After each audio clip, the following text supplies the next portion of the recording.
ఓం శాంతి. ఈ యొక్క సంస్థ పేరు వచ్చేసి ప్రజాపిత బ్రహ్మకుమారి ఈశ్వరీయ విశ్వవిద్యాలయం. ఇది ప్రపంచవ్యాప్తంగా 145 దేశాలలో 12,000కు పైగా దీని యొక్క బ్రాంచెస్ ఉన్నాయన్నమాట. దీని యొక్క ఇంటర్నేషనల్ హెడ్ క్వార్టర్ వచ్చేసి మౌంట్ అబూ రాజస్థాన్లో ఉంటుందన్నమాట. ఈ యొక్క సంస్థలో ముఖ్యంగా రాజయోగ మెడిటేషన్, ఈ యొక్క మెడిటేషన్ గురించి చెప్పడం జరుగుతుంది. మెడిటేషన్ అనేది ఇప్పుడు ఈ రోజుల్లో ప్రతి ఒక్కరికి చాలా అవసరం. మన సాంగత్యం ఏ విధంగా అయితే ఉంటుందో మనకు వచ్చే ఒక ఆలోచనలు, మనకు వచ్చే ఒక అలవాట్లు, మన యొక్క నడవడిక అనేది ఆ విధంగా ఉంటుంది అన్నమాట. కాబట్టి మన ఫ్రెండ్ సర్కిల్ కూడా చాలా బాగుండాలన్నమాట. అటువంటి ఎన్నో రకరకాల ఒక ఇది ఇక్కడ ముఖ్యంగా ఈ యొక్క ఈశ్వరీయ విశ్వవిద్యాలయంలో చెప్పడం జరుగుతుంది అన్నమాట. ఇక్కడ ముఖ్యంగా వాల్యూస్ గురించి చెప్పడం జరుగుతుంది. కాబట్టి ఈ యొక్క వాల్యూస్ గురించి మనం ముందుగా తెలుసుకోవాలంటే ముఖ్యంగా మనం ఎవరమో మనం తెలుసుకోవాలి. ఎందుకంటే ఈరోజు ఇంతకుముందు చెప్పినట్టుగా ప్రపంచంలో మనిషి ఏదెలా తెలుసుకుంటున్నాడు, కానీ ఆ మనిషి తన గురించి తాను చెప్పలేకపోతాడు. సపోజ్ మీ దగ్గరే లేకుంటే నా దగ్గర ఎవరైనా వచ్చేసి మీరు ఎవరో అని అడిగితే మనం ఏం చెప్తాము? వింతగా చూస్తాం, అదేంటి ఇలా అడుగుతున్నాడు అని కదా. లేదంటే ఒకసారి మీరు ఎవరో ఆలోచించి చెప్పండి అంటే మనం ఏం చెప్తాం? మన పేరు చెప్తాం కదా. నా పేరు పలానా సంతోష్, నా పేరు రాకేష్, రమేష్, సావిత్రి, గాయత్రి కదా. మనకు ఎవరైతే పెద్దవాళ్ళు పేరు పెట్టారో ఆ పేరు చెప్తాం. లేదంటే ఇంకొంచెం ఆలోచించి మీరు ఎవరో చెప్పండి అంటే ఇంకేం చెప్తాం మనం? మనకు తల్లిదండ్రుల పేరు చెప్తాం. మా నాన్న పేరు పలానా, మా ఒక డోర్ నెంబర్, మా వీధి ఇది, మా స్టేట్ ఇది, మా యొక్క డిస్ట్రిక్ట్ ఇది, మా స్టేట్ ఇది, మా కంట్రీ ఇది. అంటే మన గురించి మనకు ఇంతవరకే తెలుసు. దీన్ని మించిన నాలెడ్జ్ మనకు ఎవరికి కూడా తెలియదు. ఎందుకంటే మన ఇంట్లో మన అమ్మ నాన్న నేర్పించింది మనకి ఇంతే, మన స్కూల్ కాలేజెస్లో టీచర్స్ కూడా చెప్పింది మనకి ఇంతే. నువ్వు ఎవరు అంటే వాస్తవానికి మనిషి అనేవాడు నువ్వు ఎవరు అంటే మనల్ని మనం ఏమనుకుంటున్నామంటే ఈ యొక్క శరీరాన్ని, కంటికి కనిపించే ఒక దేహాన్ని మనం నేను అనుకుంటున్నాము వాస్తవానికి. కానీ వాస్తవానికి మనం ఈ కంటికి కనిపించే దేహం మనం కాదనమాట. మనం ఎవరము అంటే వాస్తవానికి మనం ఆత్మలం అనమాట. ఆత్మ అంటే చూడండి, ఒకవేళ మనం అనుకున్నట్టుగా కంటికి కనిపించే ఒక శరీరమే నేనైతే చూడండి, ప్రతిరోజు మనము 2 పదాలు వాడుతూ ఉంటాం. ప్రతి ఒక్కరు కూడా ఉదయం లేచినప్పటి నుంచి రాత్రి పడుకునేదాకా మన కోసం మనము 2 పదాలు వాడుతూ ఉంటాం. ఏంటది అంటే ఒకటి నేను, రెండోది నాది. నేను, నాది ఎక్కువ వాడే పదాలు మనం అదే అనమాట. కాబట్టి చూడండి, ఉదయం లేవగానే నేను లేచాను, నేను చూస్తున్నాను, నేను తింటున్నాను, నేను బ్రష్ చేస్తున్నాను, నేను ఆఫీస్కి వెళ్ళాలి కదా. నేను నేను నేను నేను అంటుంటాం పదే పదే. అది ఒకటి. రెండోది నాది. ఈ బుక్ నాది, ఈ ఫోన్ నాది, ఈ క్యాబిన్ నాది, ఈ కార్ నాది, నాది నాది అంటుంటాం. మరి నేను అంటే ఎవరు? ఈ నాది అంటే ఏంటి? మరి ఇంతసేపు నువ్వు ఎవరంటే ఏం చెప్పావు? నేను ఒక మనిషి అని చెప్పేసి నేను ఒక మనిషి, హ్యూమన్ బీయింగ్ అంటే నేను ఒక మనిషి అని చెప్పి మనం ఈ శరీరాన్ని చూపిస్తున్నాం. ఈ దేహాన్ని మనందరం కూడా నేను అనుకుంటున్నాము వాస్తవానికి. మరి కంటికి కనిపించే ఈ యొక్క శరీరమే నేనైతే చూడండి, దీన్ని ఏమంటాను? నేను నా చెయ్యి అంటాను. ఏమంటాను దీన్ని? నేను నా చెయ్యి అంటాను. దీన్ని నా కాళ్ళు అంటాను. నా కాళ్ళకు ముళ్ళు గుచ్చిందండి అని చెప్తాం, అవునా కదా. దీన్ని ఏమంటాను? నా కళ్ళు అంటాను. నా కంట్లో ఏదో పడింది అంటాం. చూడండి, బాగా అబ్జర్వ్ చేయండి. ప్రతి ఒక్క అంగాన్ని మనం ఏమంటున్నాం? మనము నాది అంటున్నాం. అంతేగాని నేను అనట్లేదు. నేను చెయ్యి, నేను కళ్ళు, నేను ముక్కు, నేను కాళ్ళు అనట్లేదు. మనం ఏం చెప్తున్నాం అక్కడ? నా చెయ్యి, నా కాళ్ళు, నా కాళ్ళకి ముళ్ళు గుచ్చింది, నా కంట్లో ఏదో పడింది, నా చెవు చాలా నొప్పిగా ఉంది, నాది అంటున్నాం. మరి నాది అంటున్నాను అంటే మరి నేనెవరిని మరి లోపల నుంచి చెప్పేది? అది ఎవరు మరి? అది నా కాళ్ళు అంటున్నామంటే ఇది నేను కాదనే కదా అర్థం. మరి నాది నేను అని చెప్పేది ఆ లోపల ఎవరు అంటే అదే ఒక స్పిరిచువల్ పవర్ అనమాట. అదే ఒక ఆధ్యాత్మిక ఒక శక్తి అనమాట. ఆ ఒక స్పిరిచువల్ పవర్నే ఆధ్యాత్మిక భాషలో ఆత్మ అంటాం అన్నమాట. ఆత్మ అంటే ఏ దయ్యమో భూతమో కాదు, ఈ శరీరాన్ని నడిపించే ఒక ఎనర్జీ, పవర్ అన్నమాట, శక్తి. ఆ ఒక శక్తినే మనము ఆత్మ అని పిలుస్తాం. దీన్నే ఖురాన్ వాళ్ళు రూ అని పిలుస్తారు. దీన్నే ఇంగ్లీష్లో మనం సోల్ అని చెప్తాం అన్నమాట. సోల్ అంటే ఆధ్యాత్మిక భాషలో ఆత్మ అంటాం అనమాట. ఈ ఒక ఆత్మ రూపం ఎలా ఉంటుందంటే చైతన్యమైన జ్యోతిర్బిందు స్వరూపం అనమాట. ఆత్మ ఒక చైతన్యమైన జ్యోతిర్బిందు స్వరూపం కాబట్టే దీన్ని గుర్తుగా మనం ఎవరైనా చనిపోయారంటే వాళ్ళ తల పక్కన ఏం పెడతాము? దీపం పెడతాం కదా. ఎందుకంటే ప్రతి ఒక్కరు కూడా చావుకి వెళ్ళిన వాళ్ళతో కూడా ఏం చేస్తారంటే దీపం చూస్తారు. ఎందుకంటే ఆత్మ ఒక రూపం ఎలా ఉంటుందంటే ఒక చైతన్యమైన జ్యోతిర్బిందు స్వరూపం అన్నమాట. కాబట్టి ఈ యొక్క ఆత్మ లోపల 3 శక్తులు ఉంటాయన్నమాట.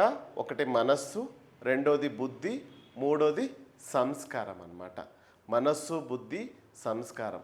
చూడండి, శరీరానికి ఎట్లయితే పంచ ఇంద్రియాలు కళ్ళు, ముక్కు, చెవు, నోరు ఏ విధంగా ఆర్గన్స్ ఉంటాయో, సెన్స్ ఆర్గన్స్ అని చెప్తాం కదా, ఎట్లయితే శరీరానికి పంచ ఇంద్రియాలు ఉంటాయో ఆత్మ లోపల కూడా 3 జ్ఞాన ఇంద్రియాలు ఉంటాయన్నమాట.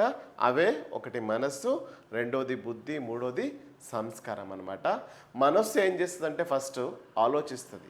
చూడండి, శరీరానికి ఉండే ఒక సెన్స్ ఆర్గన్స్ ఒక్కొక్కటి ఒక పని చేస్తాయి. కళ్ళు పని ఏంటంటే చూడడం, చెవుల పని వినడం, నోటి పని మాట్లాడడం. అదేవిధంగా ఆత్మ లోపల ఉన్నటువంటి ఈ 3 జ్ఞానేంద్రియాలు ఏమంటవి? మనస్సు, బుద్ధి, సంస్కారం. ఈ 3 కూడా ఒక్కొక్కటిగా పనిచేస్తాయి అన్నమాట. అట్లా ఫస్ట్ మనస్సు పని ఏంటంటే ఆలోచించడం. అట్లా ఆలోచించిన తర్వాత ఈ బుద్ధి అనేది ఏం చేస్తుందంటే నిర్ణయం తీసుకుంటుంది అనమాట. చూడండి, మనం ఏదో ఒక పని చేయాలంటే ఫస్ట్ ఏం చేస్తాం? మనం ఆలోచిస్తాం. ఆలోచించిన తర్వాత మనం ఏం చేస్తాం? తర్వాత సెకండ్ డిసిషన్ ఏంటంటే డిసిషన్ తీసుకుంటాం అనమాట. చెయ్యాలా వద్దా, వినాలా వద్దా అని డిసిషన్ తీసుకుంటాం. డిసిషన్ తీసుకున్న తర్వాత నెక్స్ట్ మూడోది, మనం ఏదైతే డిసిషన్ తీసుకుని కర్మ చేస్తామో, కర్మ అంటే మనం చేసే ఒక పని, ఏదైతే కర్మ చేస్తామో దాని యొక్క ప్రతిఫలం అనేది సంస్కారం లోపల రికార్డింగ్ అవుతుంది అనమాట. అట్లా మనస్సు అనేది ఆలోచిస్తుంది, బుద్ధి అనేది నిర్ణయం తీసుకుంటుంది. నిర్ణయించి మనం ఏదైతే కర్మ చేస్తామో దాని ప్రతిఫలం, దాని యొక్క రిజల్ట్ అనేది ఏదైతే ఉందో అది సంస్కారంలో రికార్డ్ అవుతుంది అనమాట. అట్లా మనిషి వెళ్ళేటప్పుడు ఏం తీసుకెళ్తాడంటే మనతో పాటు మనం ఎంత ఒక సంపాదించినా ఆస్తి, అంతస్తులు, పొలాలు, ఐశ్వర్యం, కావులు, బంగ్లా ఏమున్నా కూడా మనతో పాటు ఏది కూడా రాదు. మనతో పాటు వచ్చేది రెండే అనమాట. ఒకటి మంచి, రెండవది చెడు. ఈ మంచి చెడు కూడా మనతో పాటు ఎలా వస్తుంది అంటే అదంతా కూడా సంస్కారం లోపల, ఆత్మ లోపల రికార్డింగ్ అవుతుంది అనమాట. మనం ఎప్పుడైతే పుడతామో, తల్లి గర్భం ద్వారా బయటికి ఎప్పుడైతే వస్తామో, మనకి ఎప్పుడైతే 6-7 సంవత్సరాలకి ఊహ వస్తుందో అప్పటి నుంచి కౌంటింగ్ అనేది స్టార్ట్ అవుతుంది అనమాట. అప్పటి నుంచి ఎవ్రీ సెకండ్ మనం చేసే ప్రతి కర్మల ఫలితం సెకండ్ బై సెకండ్ మనం ఏదైతే చేస్తామో అదంతా కూడా ఆత్మ లోపల సంస్కారంలో రికార్డింగ్ అవుతూ ఉంటుంది అనమాట. కాబట్టి మన సంస్కారం బాగుండాలి అంటే మనం చేసే కర్మలు బాగుండాలి. మనం చేసే కర్మలు బాగుండాలి అంటే ఫస్ట్ మనం ఆలోచించే ఆలోచనలు, థింకింగ్ పవర్ అనేది చాలా బాగుండాలి. కాబట్టి ఆలోచనలు కూడా 4 రకాలు ఉంటాయన్నమాట. ఒకటి పాజిటివ్ థాట్స్, రెండోది నెగిటివ్ థాట్స్, మూడోది కామన్ థాట్స్, నాలుగోది వేస్ట్ థాట్స్ అన్నమాట. పాజిటివ్ థాట్స్ అంటే మంచి ఆలోచనలు, నెగిటివ్ అంటే చెడు ఆలోచనలు, కామన్ థాట్స్ అంటే మనకు రోజు వచ్చే ఒక రెగ్యులర్ ఆలోచనలు, నాలుగోది వేస్ట్ థాట్స్, వ్యర్థమైన ఆలోచనలు. కానీ ఈ రోజుల్లో యూత్ చాలామంది ఈ యొక్క చెడుకి బానిసం అవుతున్నారు అంటే దానికి ముఖ్యమైన కారణం ఏంటంటే మనకు వచ్చే ఒక వ్యర్థ ఆలోచనలు అన్నమాట. అట్లా 100%లో మన లైఫ్ స్పాయిల్ అవ్వడానికి ముఖ్యమైన కారణం మనం ఆలోచించే ఆలోచనలో వ్యర్థమైన ఆలోచన పర్సెంట్ అనమాట. 100% ఈరోజు చాలామంది యూత్ ఆలోచించే ఆలోచనలు ఏంటంటే 60% ఆ థాట్స్ అనేది ఎలా ఉంటాయంటే వ్యర్థమైన ఆలోచన ఉంటాయన్నమాట. ఇంకా మిగిలిన 40%లో వ్యర్థమైన ఆలోచన అంటే మనకి దేనికే పనికిరాదు అదనమాట. రెండోది వచ్చేసి ఇంకొక 25% ఏంటంటే 60% ఏమో వ్యర్థంగా వెళ్ళిపోయింది, ఇంకా 25% ఏమో నెగిటివ్ థాట్స్ అనమాట. వ్యర్థమైన ఆలోచన అంటే ఇంకా మనము అసలు దాని నుంచి ఎప్పుడో ఏదో ఒక థాట్ తీసుకుంటాము, దాన్ని ఎక్కడికో తీసుకెళ్ళిపోతాం. దాన్నే వ్యర్థమైన ఆలోచన అంటారు. ఇంకా రెండోది వచ్చేసి నెగిటివ్ థాట్స్ అన్నమాట. చేస్తాను, చేయలేను, చెప్పాలా, అవుతుందా లేదు, నాతో అవ్వగలదా, ఈ విధంగా ఒక థాట్ తీసుకుంటాము, దానికి ఎన్నో నెగిటివ్గా మనం ఆలోచిస్తాం. అంటే 60% ఏమో వ్యర్థమైన ఆలోచనలు, 25% ఏమో నెగిటివ్ థాట్స్ అన్నమాట. అంటే 85% మనలో ఎనర్జీ అనేది దీనివల్ల మనకు వచ్చేది ఏంటి లేదు, దీనివల్ల కూడా వచ్చేది మనలో ఏమీ లేదనమాట. ఇంకా మిగిలింది 15%. అందులో 10% మనకు రోజు వచ్చే ఒక కామన్ థాట్స్. నేను రేపు పొద్దున్నే లేవ్వాలి, ఈ టైంకి పలానా చోటు వెళ్ళాలి, నేను ఈ డ్రెస్ వేసుకోవాలి, రేపు ఈ ఒక వంట చేయాలి కదా. ఇవన్నీ కూడా మనకు రోజు వచ్చే ఒక కామన్ థాట్స్ అనమాట. ఇంకా లాస్ట్ మిగిలింది 5%.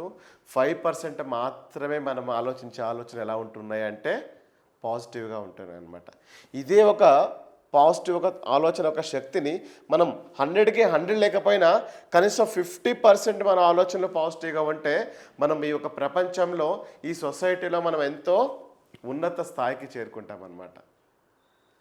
కాబట్టి మన భారతదేశంలో ఎగ్జాంపుల్గా ఉన్నారు కదా స్వామి వివేకానంద, మదర్ తెరిసా, రామకృష్ణ పరమహంస. వీళ్ళంతా కూడా వాళ్ళకు ఆలోచన శక్తి పాజిటివ్గా అనమాట. అంటే వాళ్ళ పట్ల వాళ్ళు ఆలోచించారు అంటే అందులో వాళ్ళకి కళ్యాణమే, ఇతరులకు కూడా మంచినే. వాళ్ళకి మంచి జరిగేదే ఉంటుంది, ఇతరులకు కూడా ఇతరులకు కూడా మంచి జరగాలని వాళ్ళు ఆలోచిస్తారనమాట.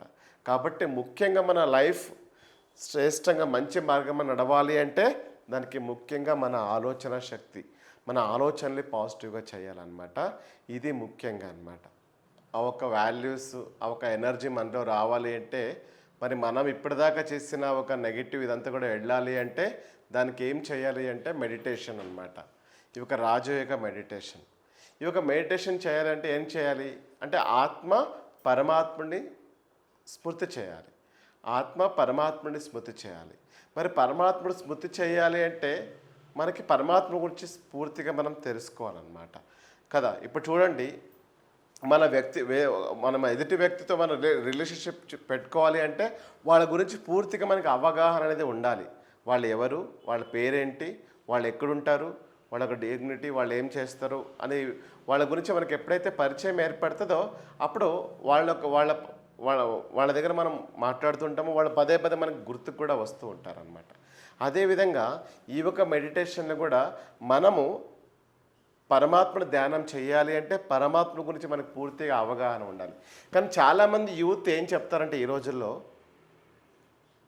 మాకు చాలా మెడిటేషన్లో మనకి మనసు ఏకాగ్రత రాదండి, మనసు కుదరట్లేదు, అటు ఇటు వెళ్ళిపోతూ ఉంటుంది అని చెప్తారు.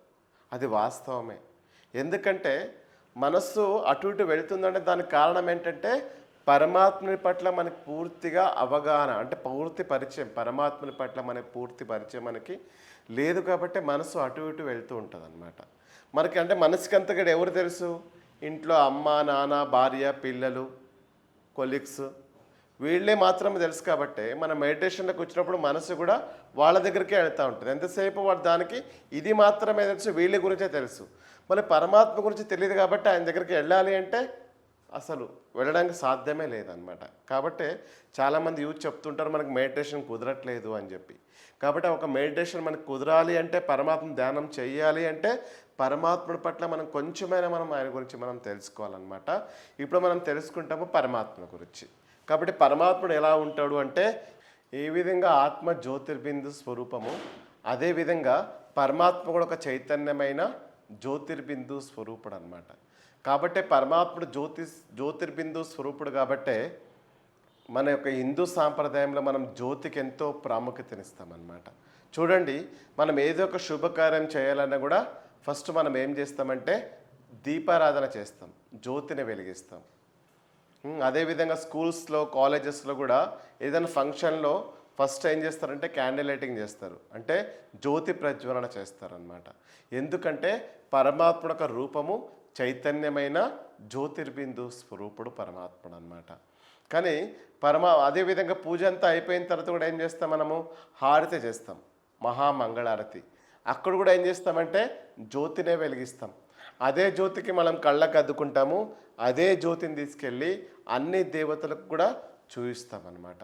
ఎందుకంటే పరమాత్ముడు దేవాది దేవుడు, అంటే దేవతలకు కూడా దేవుడు ఈ పరంజ్యోతి స్వరూప పరమాత్ముడు అనమాట.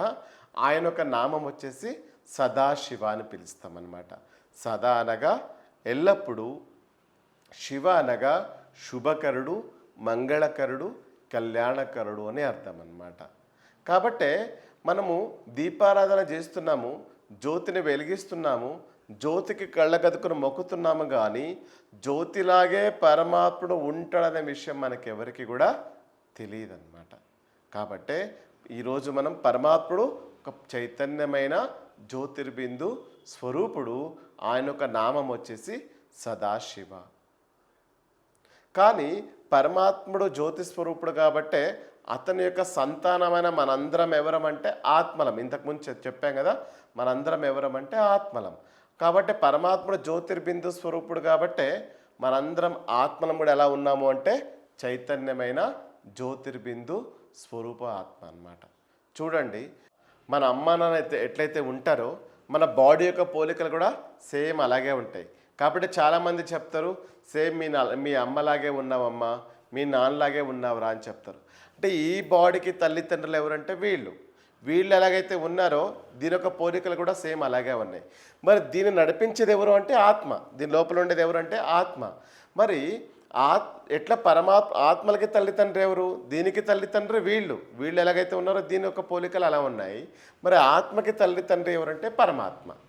కాబట్టి పరమాత్మ ఒక చైతన్యమైన జ్యోతిర్బిందు స్వరూపుడు కాబట్టి పరమాత్మను సంతానమైన మనందరం ఆత్మలమంతా కూడా జ్యోతిర్బిందు స్వరూపం. అంటే తండ్రి ఎట్లనో పిల్లలం కూడా ఆ విధంగా జ్యోతి ఆకారంతో ఉంటాం అన్నమాట. కాబట్టి మనం ఎప్పుడైతే ఆత్మ అనుకుంటూ పరమాత్ముని స్మృతి చేస్తామో, మెడిటేషన్ చేస్తామో, అప్పుడు పరమాత్ముడి ద్వారా మనలో ఎనర్జీ అనేది వస్తుందన్నమాట. కాబట్టి పరమాత్ముని మనం ధ్యానం చేయడంతో మనలో అష్టశక్తులు అనేది వస్తాయన్నమాట. కాబట్టి పరమాత్ముని మనం మెడిటేషన్ చేయాలంటే ఇప్పుడు చూడండి, పరమాత్ముడికి శరీరం లేదు, మనకేమో శరీరం ఉంది. కాబట్టి మనల్ని మనం ఆత్మ అనుకుంటూ పరమాత్ముడు స్మృతి చేయడమే ధ్యానం అన్నమాట. కాబట్టి ఒక ధ్యానం చేయాలి అంటే మనం ఈ శరీరం అనే ఒక రబ్బర్ని మర్చిపోవాలి. ఇప్పుడు చూడండి, 2 వైర్స్ ఉన్నాయి. ఈ వైర్ కనెక్ట్ చేయాలంటే ఏం చేయాలి కదా, దీని మీద ఉండే ప్లాస్టిక్ని తీసేసి ఉంటాము.